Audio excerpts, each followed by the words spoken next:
Buenas noches, bienvenidos a Cineforum. El fin de semana es buen momento para disfrutar del cine. Y eso es lo que hacemos aquí en Radio y Televisión Marbella. También esta semana el western es protagonista del espacio de Cineforum.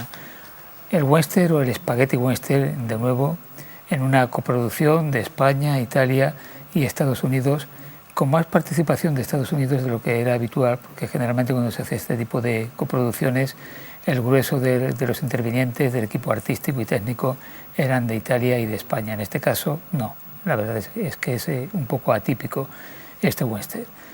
Dirigida por Antonio Margheriti, que a veces aparece con el nombre de Anthony Dawson o de Anthony Daisis, que son seudónimos que él utilizaba. Para hablar de esta película cuento con José Manuel Bermudo, periodista de larguísima trayectoria, que además también le gusta el cine, naturalmente, y va a comentar conmigo la película. Bienvenido. Muchas gracias, bien hallado. ¿Qué tal? Bien, aquí dispuesto a ver esta película que yo ya he visto, evidentemente, claro, para comentarla, y que me ha recordado mis años más mozos, cuando te acuerdas que los cines antiguamente ponían en la puerta unas carteleras con fotografías de las películas. Íbamos todos a ver cómo era la película, viendo las fotografías, los fotogramas en este caso, de la película, y si había mucho tiro o mucha pistola, pues que esa película del oeste estaba bien para los criterios que teníamos cuando éramos tan jóvenes, claro. Claro, porque hablábamos de películas de pistoleros. Exacto, de películas de donde pistoleros. Había el bueno y el malo. Exacto, y la muchacha. El bueno era el muchachillo. Y el muchachillo. Era el bueno. Y entonces en esos fotogramas que nos ponían en las puertas de los cines, íbamos, yo recuerdo ir con mi grupo de amigos y decir, pues aquí hay tiros, aquí. Era una marca de las películas del oeste, ¿no? Con los criterios que teníamos antes, evidentemente. Y bueno, pues se han ido haciendo muy diferentes películas del oeste, ¿no? A lo largo de los años, con sus momentos más álgidos y su decadencia y sus momentos económicos más importantes en Estados Unidos y su momento más comercial cuando se hicieron los spaghetti western, ¿no? El reparto de la película que vamos a ver esta noche está encabezado por Lee Van Cleef, que es uno de esos malos, malísimos, un villano típico de las películas de spaghetti western y de no spaghetti western, porque hay que recordar que debutó en la película Solo ante el peligro con Gary Cooper. Era uno de los malos, de los pistoleros que perseguían al sheriff. Junto a Lee Van Cleef aparece Gene Kelly, Jim Brown, que era un futbolista, después comentaremos un poco, Fred Williamson, Dan Andrews, que tiene un papelito corto, y la actriz es Catherine Spack, que era francesa de nacimiento y creo que de nacionalidad italiana, y que hizo, aparte de cine, hizo también bastante televisión.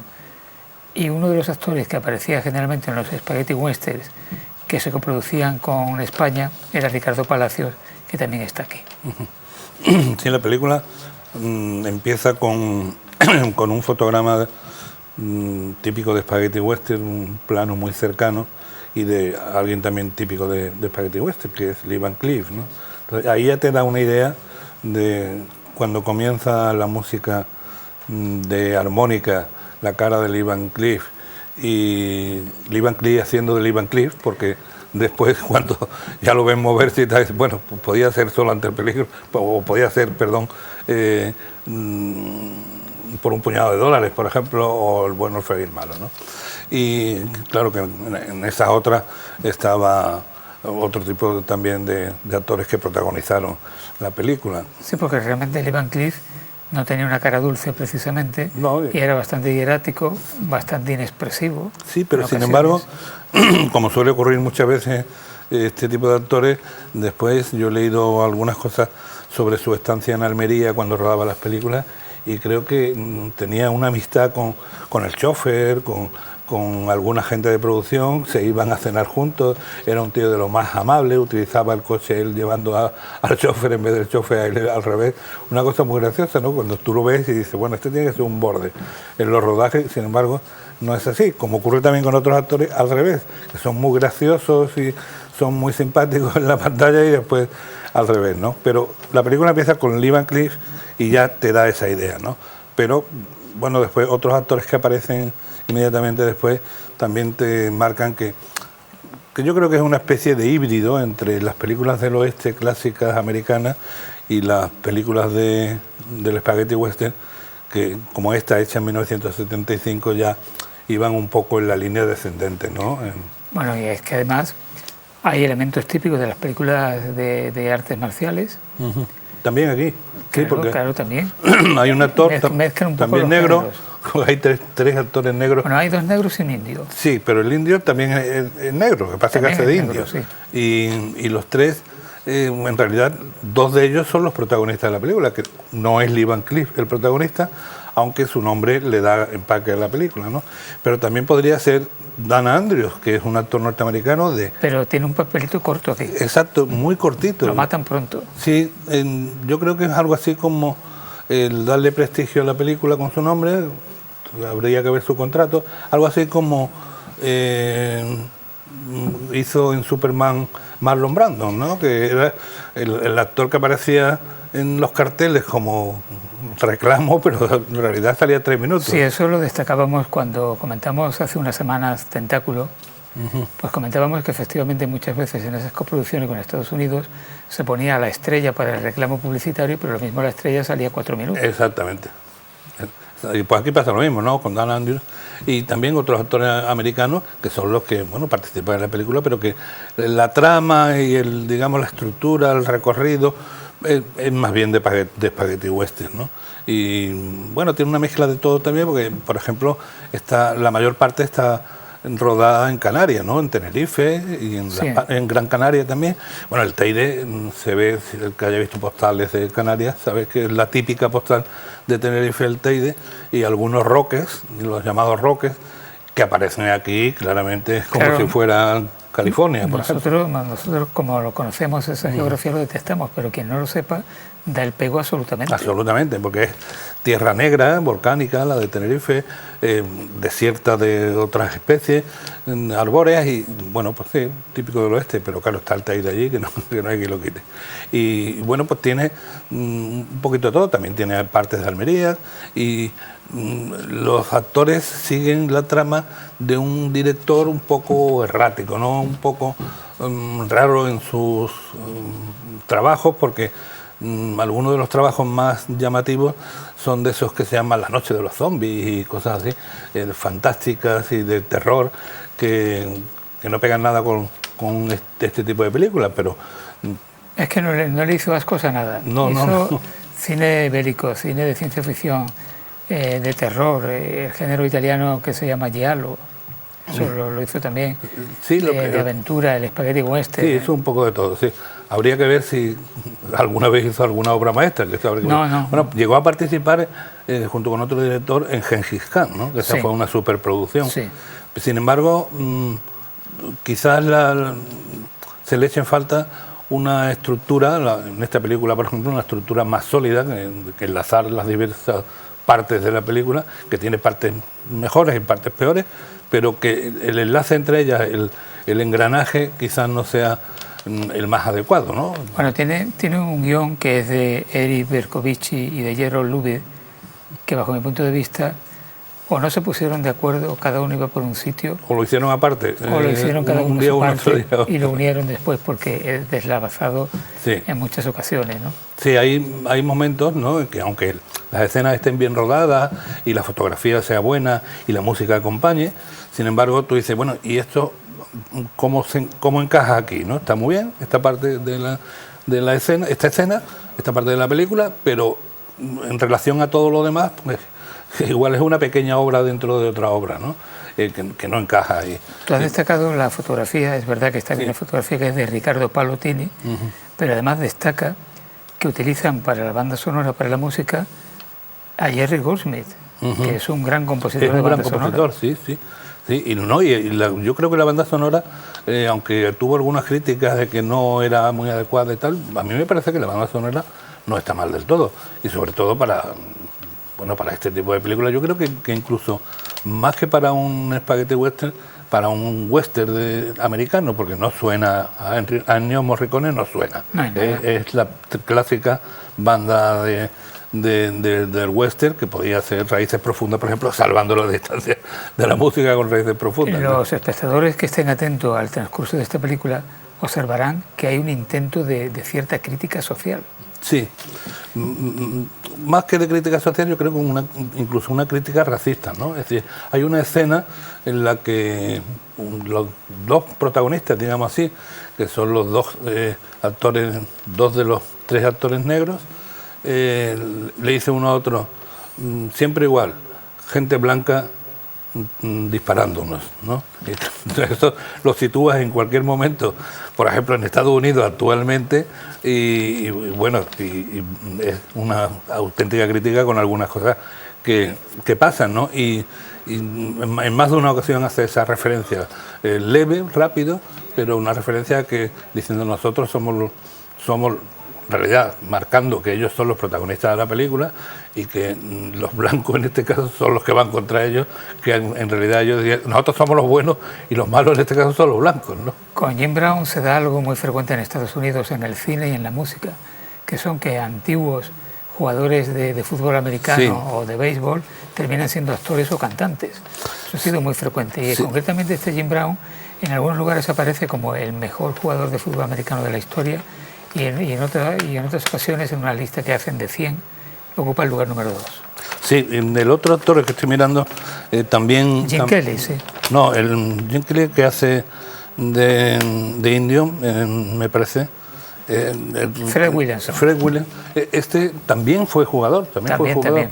Están ahí dos jugadores y tal, y este fue también, intervino en algunas películas y en algunas series norteamericanas de éxito, como Starkey Hatch, por ejemplo, el nuevo modelo de Starkey Hatch. Y bueno, sí, son corrientes, actores que han destacado por otra cosa, sin embargo, actúan en más de una película de éxito, porque por ejemplo en 12 del Patíbulo estaba alguno de ellos, ¿no? Y sí, es frecuente todo esto. Si da dinero... Quizá de estos deportistas que terminaron siendo actores, el más conocido O.J. Simpson. O.J. Simpson, que después fue famoso... Por su vida azarosa, ¿no? Por otra cosa, fue por aquel juicio de asesinato del que salió inocente con todo el escándalo que hubo en Estados Unidos sobre eso, sí, pero bueno, O.J. Simpson era de un éxito arrollador en Estados Unidos, hiciera lo que hiciera, era un exitazo enorme. Pues mira, sí, este tipo igual son intentos, ¿no?, de conseguir ese éxito de la misma manera, pero en este caso, pues bueno, cumplen con el papel del protagonista. De hecho, quizás la actuación de estos dos actores es de lo mejorcito de la película. Sin duda. Bueno, y en cuanto a la trama, estamos ante una trama mínima. Diríamos que es súper clásica y simplista, ¿no? Porque es decir, un dinero, $86.000, podría ser cualquier otra cantidad, en una bolsa buscada por todo el mundo, de unos actores, en este caso los dos actores negros que son los protagonistas, que para cumplir el mandato de su jefe, que curiosamente muere de un infarto en esta película, una cosa de lo más rara en una película del oeste, que al empezar, que es Dan Andrews, el actor que se suponía podría ser la estrella de la película, muere de un infarto. En una película del oeste no es lo más frecuente. Ya, se lo cargan, le pagaba un poco. Le pagaba un poco. Vas a salir poquito, le dijeron. Pero vamos, de un infarto. En una película del oeste, pues hay que dar detalle. Y tienen que llevar el dinero a otro sitio para que hagan un pueblo destinado a los niños, en fin. Lo cierto es que ellos son los depositarios del dinero y son los protagonistas que van a defender este dinero, aunque después entre ellos tengan sus más y sus menos para ver qué se hace con este dinero.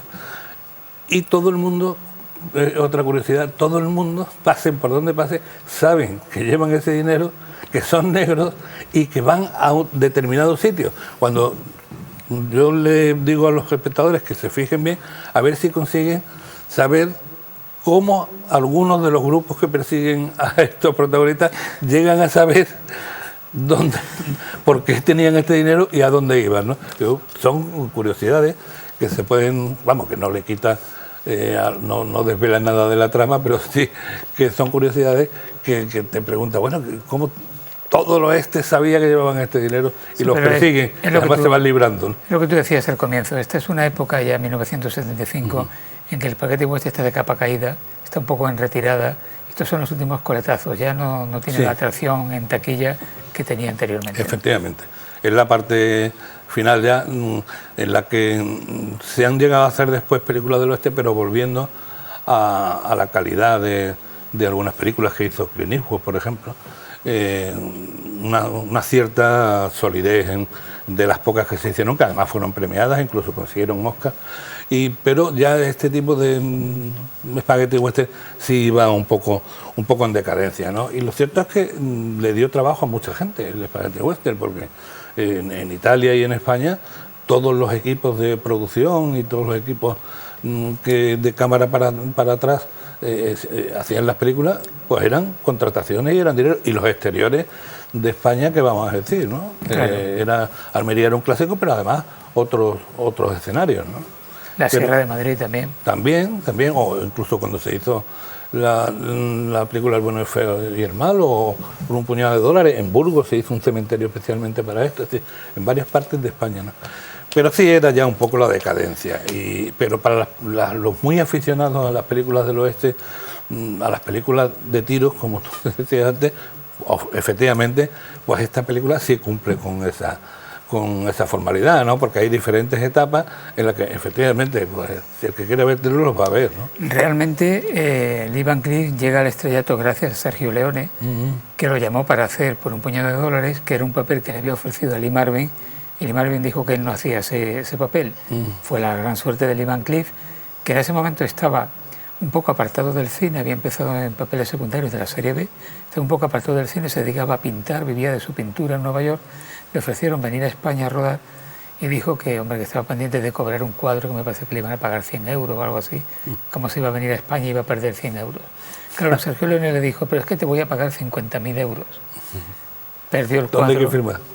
Perdió el cuadro y se vino a España a rodar. Pero parece que el estar apartado de su ciudad de Nueva York y de su familia hizo que, para olvidarse, bebiese en exceso y estaba medio borracho continuamente. Llamaron a la familia, se trajeron a la familia para tenerlo un poquito atado en corto.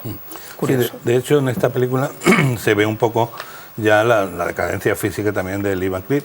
Lo que pasa es que es una cara tan característica como la de él, pues simplemente con esos planos cortos, con esa mirada y ese gesto inamovible con sus labios apretados, era la marca de la casa, la marca de Lee Van Cleef, haciendo de Lee Van Cleef, y con eso valía, ¿no? Y por mucho que no estuvieran ya en su mejor forma, con ponerse delante de la cámara, pues ya muchas veces ya con eso bastaba, ¿no? Bueno.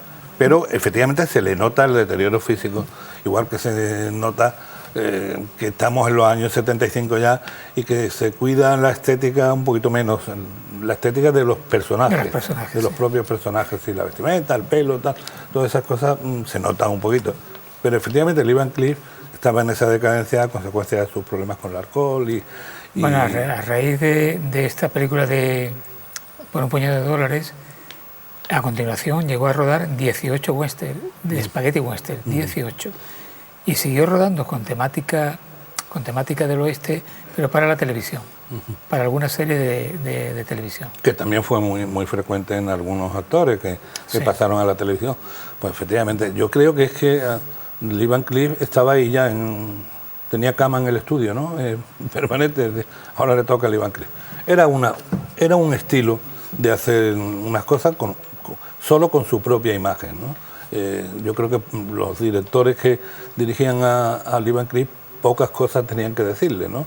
Es decir, solo en algunas escenas determinadas, cómo tenía que moverse, con qué rapidez o no tenía que hacerlo, pero Lee Van Cleef era Lee Van Cleef, es decir... Y además, la mayoría de sus películas prácticamente no habla. Los diálogos son mínimos. Sí, aquí habla poquísimo también. Siempre es así. Habla muy poco, esa mirada, esa sonrisa... Bueno, sonrisa, mueca de sonrisa en algunos casos, y bueno, ese misterio que le da a su presencia con el plano corto, que en algunos casos también se repite con otros actores, que también es una característica del spaghetti western, ¿no? Esa cara que él tenía, esa expresión o falta de expresión, según se interprete, resulta magistral, por ejemplo, en El bueno, el feo y el malo, en las secuencias que tiene con Eli Wallace. Sí. Que es otro de los grandes, que realmente está muy bien, ¿no? Sí. Pasa que ahí, claro, ahí las escenas eran mucho más lentas, dándole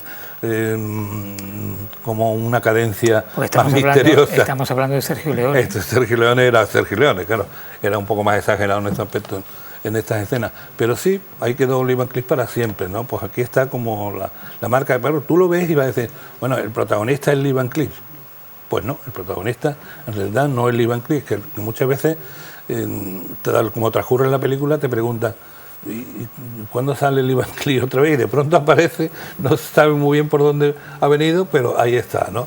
Y es lo que pasa con este tipo de actores en este tipo de películas. Es más importante su sola presencia que el que intervenga en otras cosas, ¿no? Volviendo al director, a Antonio Margheriti, yo tengo aquí apuntado algunos títulos para hacerse uno la idea de lo que este hombre hacía. Sí, lo que te decía de los zombies y todas estas cosas. Mira, uno que se llama La horrible noche del baile de los muertos. No está mal. El justiciero rojo, La guerra de los mundos, Danza macabra, Virus, Los largos cabellos de la muerte, El cazador que vino del futuro, El comando de patos salvajes. En fin, vemos que hay una mezcla de cine de terror, de ciencia ficción, cine bélico. Por lo visto hizo también bastante relacionado con la guerra del Vietnam. Y uno repasa su filmografía y son muchísimos títulos. O sea que rodaba a razón de varias películas por año. Sí, lo que ocurre con directores así es que no pasan a la historia por muchas películas que hagan, sino que dejan de pasar porque les falta la gran película, ¿no? Pero claro, la industria del cine es mayoritariamente esto, no lo que destacamos como obras maestras y grandes obras. Eso es una mínima parte. Por cada obra maestra y cada obra importante que sale y que destaca y que queda como referencia, ¿cuántos tipos de películas como las de este director hay en los archivos? Millones. Yo diría que millones, ¿no? Y algunos de esos directores que hacen fundamentalmente serie B, como este director, de vez en cuando le suena la flauta y tiene algún título que hace que la crítica y la historiografía del cine se interese por esos autores y se convierten en culto, en directores de culto. Hombre, claro, tanto va al Cántaro a la Fuente que alguna vez, ¿no? Pero no es el caso de este director. No parece que sea el caso de este director. Pero vamos, tampoco es para desechar toda su obra, es decir, hay ramilletes más escogidos que otros dentro de sus películas, ¿no? Esta película no digo yo que sea una película como para olvidarla, es un western dentro del estilo de lo que se llevaba de western en 1975 y que ya han pasado sus añitos y que en aquel momento pues se vendía mucho, y es curioso, donde más éxito tenía este tipo de películas es en Estados Unidos. Sin más que las películas que se hacían aquí y que se vieran en Italia o en España o en Francia, eran en Estados Unidos. Por eso también, quizás en todo lo que era la etapa final, eran mayoritarios los actores, la presencia y la imagen de actores norteamericanos. Claro, porque era una interpretación de lo que había sido una aproximación o basado en el antiguo oeste americano, diferente para lo que conocían en Estados Unidos del cine de Hollywood. O sea que era una manera muy diferente de contar las historias. Totalmente. Lo que pasa es que este tipo de cine de cine épico del oeste tenía poco, ¿no? Es decir, las grandes praderas, las grandes tribus de los colonos colonizando América, que era una parte de la historia de América. Pues esto tenía poco, aquí todo era el manejo de... Y además... sobre todo del dinero, ¿no? Que además, en los spaghetti western, todo lo que aparecía de decorado era de una pésima calidad. Las mesas se rompían con un manotazo, las barandillas de los salones, eso se rompían, la gente caía. Claro, no se podían hacer daño. En Almería de eso saben mucho. Una vez vi un reportaje de los materiales y era curiosísimo, ¿no? Cómo se rompían y daban absolutamente el pego todo, pero efectivamente... Las botellas de caramelo, por ejemplo. Sí, que te rompían en la cabeza un martillo y el martillo no te hacía absolutamente nada, aunque tú te caías como se fuera haciendo. Pero sí, pero yo creo que esta película es lo que es en general, digamos, el paisaje, pues creo que la parte de Tenerife y la parte de Gran Canaria, oye, pues cumple con las expectativas, ¿no? Mira, no hay ningún paisaje cutre, y incluso aprovechan un poblado que era en realidad un pequeño parque temático que se había construido y lo aprovechan. Estaba en Canarias y, oye, pues mira, se pudo utilizar eso, ¿no? Una prueba de que a mitad de los 70 el spaghetti western está agotado es que los productores echan mano de elementos humorísticos y crean, por ejemplo, la saga de Trinidad con Terence Hill y Bud Spencer. Pues yo creo, fíjate, que eso fue lo que mató el Spaghetti Western. Claro, porque el otro se estaba muriendo, el convencional, Exacto. el Spaghetti Western convencional, y hacen pues otra vía. Exacto, que si cuidado que viene Santana, le llamaban Trinidad, otra vez Trinidad. Estas películas que además tuvieron mucho éxito porque la primera vez que ves, por ejemplo, le llamaban Trinidad, pues era una película graciosa y tal, que cumplía su cometido, pero este tipo ya de película era otro tipo de género.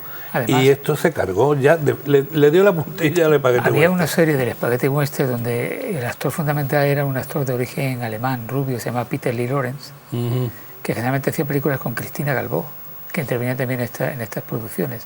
Y era de esa época, cuando estaba efervescente, digamos, el Spaghetti Western. Qué buena memoria tiene. Y me gustaría destacar otra cosa de Gene Kelly, y lo que yo decía antes de las artes marciales, que Gene Kelly trabajó en la Operación Dragón con Bruce Lee. Sí, en realidad es una de las cosas extrañas de esta película, que de pronto aparece un indio, mudo además, que es un actor negro, no habla en toda la película evidentemente, por eso es mudo en la película, pero que es un experto en artes marciales, y en el oeste ver emplear en vez de los puños los codos y las patadas es muy raro también, pues ¿no? Este hombre se codeaba con Bruce Lee. Sí, pues, pero el director lo mezcló un poquito todo aquí, ¿no? El actor negro, todo. Indio, mudo, experto en artes marciales, sí, ahí estaba todo un poco mezclado, ¿no? Pero bueno, cumple la función de eso, de ser una película para entretenerse. De todas maneras, que nadie se vaya. A ver, ¿por qué se tienen que quedar a ver esta película? ¿Qué argumento le darías tú? Bueno, porque, hombre, primero porque las películas siempre hay que verlas para ver qué cosas positivas se le puede sacar. Y después porque no hemos contado nada del final. Y al final, pues tiene un poquito de su trama, ¿no? Su historia, no es que sea un final épico, pero sí entran ya efectos especiales y entra una especie de un juego ahí del director con la naturaleza y con efectos especiales, que bueno, por lo menos se mueve un poco la película, pero tampoco es que sea nada del otro mundo, vamos. Bueno, y que además nos ha costado alquilar la película, y así que sí, ya que la hemos alquilado y la vamos a poner, claro, hay que verla. No, hombre, hay que verla y todo, hay que verlo. Yo pasé un rato entretenido viéndola, a la hora de analizarla y situarla dentro de lo que es la historia del cine, compararla, por ejemplo, con el cine que se hace ahora, evidentemente son cosas muy diferentes, pero hay que ponerla en su contexto, en la época y por qué se hizo este tipo de películas, ¿no? Gracias por haber venido. Un placer. Que no sea la última vez. Cuando tú quieras. Ya regresarás. Y quiero agradecer también a las personas que están ahí detrás de la cámara. Quiero agradecer a Cristóbal Ruiz en la realización y a Juanma Cazorla en el sonido. A todos ustedes, naturalmente, a disfrutar de la película y hasta la próxima semana en Cineforum.